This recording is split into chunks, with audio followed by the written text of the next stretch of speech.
Hello, everybody. My name is Nicole and I'm a technical analyst and private investor. And as per my usual format on a Thursday morning here in London, I've chosen the three most interesting charts that I think you might want to hear a bit more about.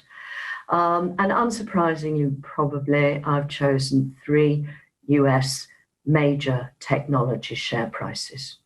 The reason I've chosen these is that, having defied gravity and made people believe that the only way is up, they've had a bit of a wobble last week.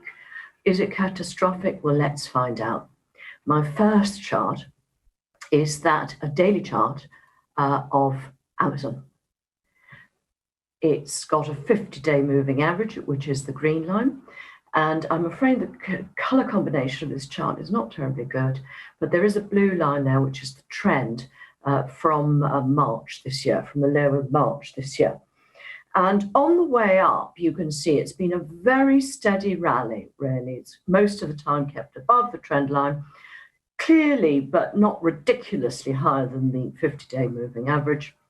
And you did have a little bit of trouble at the record high in that you had a tiny sort of little doji style hanging man candle, but it was so very, very small that I don't think most people would have spotted it.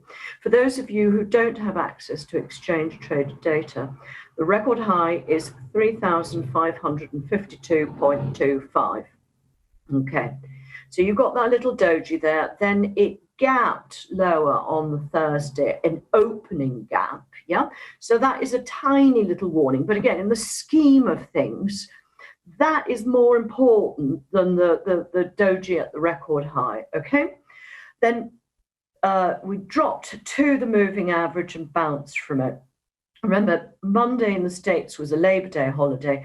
In this chart, I use no gaps for holidays. There's no space left. So the next thing you've got is Tuesday morning, where the opening was again lower, a gap lower from the Friday close, and it settled with another sort of doji candle, a rather more bearish one, exactly on the 50-day moving average. Note also that this month volume has been good, but not nearly as strong as it was on the declines during March, nor was it as good as the April sharp rally. So, volume, I don't know, it just tells you that, I don't know, I think a lot of this probably has taken people by surprise. Now, my next chart is another famous one. It also starts with an A, and it's called Apple. And this is a weekly chart going back over the last year. And again, you can see that for most of the time, it goes up quite steadily, proper decline in March, but then moves up. The pace picks up in late July. You can see there with that big white Marubozu candle from the 50% support level. And off we go. And then last week, it had a very big, bold pattern. It's a type of spinning top, a doji. It's a doji, but it's a big one. And that's what you expect at the end of a potential bull move, sharp bull move, again on the 50-day moving average.